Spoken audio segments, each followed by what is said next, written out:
eu subo aqui hoje para tentar refletir junto com a população brasileira, junto a todas as pessoas que estão nos acompanhando, sobre qual é efetivamente a função de um político. Qual é a função de um parlamentar? O que determina a Constituição Federal em que todo o poder emana do povo, mas deve ser exercido por nós, seus representantes. Porque eu não canso de dizer, meu querido senador Stevenson, que passou da hora de nós derrubarmos os muros do parlamento e interagir com o principal destinatário, que é a população. Mas aquela população que está lá, subjugada, humilhada, é aquela população que não tem vez e voz, é aquela população que não tem saúde pública de qualidade, que não tem educação pública de qualidade e que, infelizmente, tem uma elevada carga tributária. Passou da hora da gente ser desprovido de vaidade e exercer muito mais a humildade. E falo isso porque, como delegado de polícia que fui por 27 anos e professor de Direito Penal e Processo Penal, eu me assusto quando vejo aqui no Senado movimentos extremamente que só ratificam aquilo que eu presenciei quando atuava como delegado de polícia na criminalização da pobreza, na criminalização da cor da pele. Basta nós traçarmos o perfil socioeconômico de quem está preso, que nós vamos verificar que a grande maioria são de pobres, pretos e semi-analfabeto, quando os crimes que maior prejuízo quem pratica são crimes praticados por políticos. Porque quando um político desvia verba da saúde, ele está matando milhões de pessoas. Quando um político desvia verba da educação, ele está matando sonhos de milhões de jovens. Quando um político desvia verba de programas sociais como o ProUni, Pronatec, Minha Casa Minha Vida, Luz para Todos, não importa qual é, ele está atingindo a universalidade de vítimas. E eu vejo aqui no Senado, infelizmente, um movimento só para aumentar a população carcerária de pobres e pretos. E eu cito 2 exemplos. Passou na Comissão de Segurança Pública aumento da pena do crime de furto, se for furto de cabo de energia. Olha, nós estamos aqui simplesmente chancelando para aumentar a pena daquela população que, infelizmente, o crime como um fenômeno social, ela é desprovida de todos os direitos elementares. Agora, é cômodo para nós, na grande maioria homens, brancos, ricos, engravatados, agir de forma contundente contra pobres. Eu não vejo o empenho dessa casa, por exemplo, para tipificar como crime hediondo, crime de corrupção.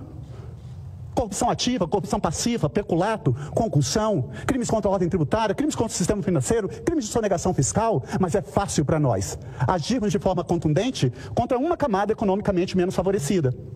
Aumentar a pena de um furto de cabo de energia, e eu tipifico onde está no Código Penal, artigo 155, caput, ipsiliteris está escrito, subtrair para si ou para outra em coisa alheia móvel, pena, reclusão de 1 a 4 anos e multa. Aí nós vamos aumentar a pena se for furto de cabo de energia.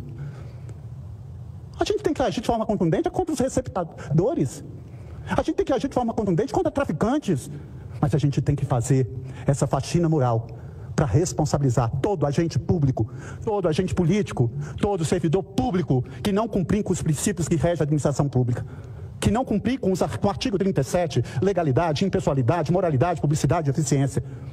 Agora, agir de forma contundente contra uma camada economicamente menos favorecida, isso não posso me furtar em subir aqui e denunciar. Aumentou-se a pena, olha só, do crime de estelionato. Estelionato está no artigo 171, que diz: obter vantagem indevida induzindo ou mantendo alguém em erro mediante artifício ardil ou qualquer outro meio fraudulento. Pena reclusão de 1 a 5 anos e multa. Quer dizer, é um crime praticado sem violência ou grave ameaça à pessoa, mas que a Comissão de Segurança Pública estava querendo aumentar a pena para 19 anos de cadeia. Vocês sabem qual é a pena de um homicídio? E aí nós estamos falando no principal bem jurídico, que é a vida humana. É de 6 a 20. Foge a razoabilidade. Passou da hora de nós políticos, efetivamente, legislarmos de forma a dar tratamento igual a comportamento igual. Mas nós temos que fazer essa faxina moral, a começar pelo parlamento, a começar pelos crimes contra a ordem tributária, a começar pelos crimes contra o sistema financeiro. Porque aí sim, nós estaremos dando vida, vez e voz àquela determinação constitucional, expressa no artigo 5º, de que todos somos iguais perante a lei. Fica o alerta, fica a reflexão, mas eu sempre vou estar subindo aqui, motivado talvez pelo poeta Tiago de Mello, quando ele finaliza com uma frase que eu gosto muito e que diz, e que quero dizer para vocês: nós não temos caminho novo, o que temos de novo é o jeito de caminhar. Vossa Excelência sabe melhor, ou tão bem quanto eu, que no Código de Trânsito Brasileiro, no artigo 277, estava escrito que todo condutor envolvido em acidente de trânsito ou que for alvo de fiscalização será submetido ao teste de alcoolemia. Veja que o legislador tinha utilizado o verbo ser com tamanha imperatividade que ele não usou o verbo poderá. Era obrigatoriedade. Então, no direito coletivo, dirigir não é um direito, é um privilégio, por isso que o nome da primeira habilitação é permissão.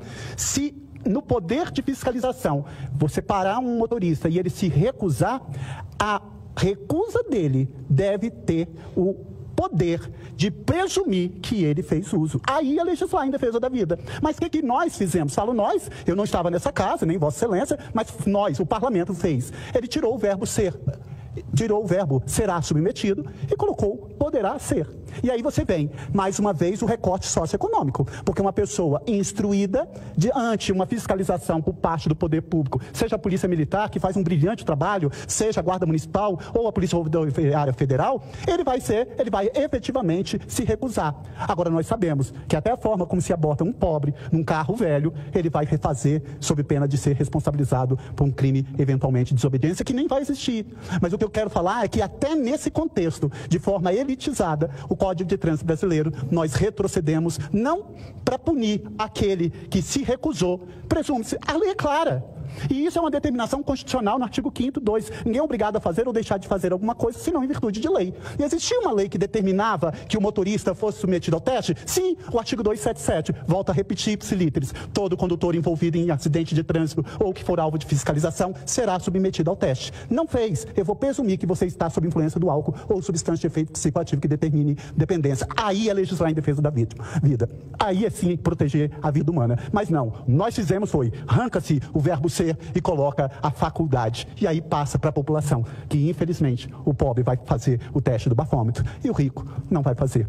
Essa é mais uma reflexão para nós termos a plena convicção de que nós temos que legislar para todos. A minha reflexão aqui, sempre, na minha indignação é que nós temos legislado, mas não é de forma para todos. Nós temos legislado de forma contundente, infelizmente, que vai fazer com que aquela camada menos favorecida, que já está sendo vilipendiada de todos os seus direitos, mais uma vez ali vai sofrer o rigor do Estado, que vai criminalizar a pobreza, que vai criminalizar a cor da pele.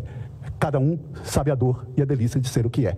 Eu quero ter a certeza de, cumprindo um mandato de senador da República pelo Estado do Espírito Santo, vou estar aqui, incessantemente, lutando para que essa premissa constitucional seja aprovada. Concordo, ipsilíteres, foram privilegiados por quê? Todos somos iguais perante a lei. Agora, eu concordo também que nós poderíamos legislar em favor de um trânsito seguro, porque o trânsito no Brasil é o terceiro país que mais mata no mundo, se nós colocássemos que vai a presunção de culpa se ele se recusa. Quem nada deve, nada teme. É simples assim.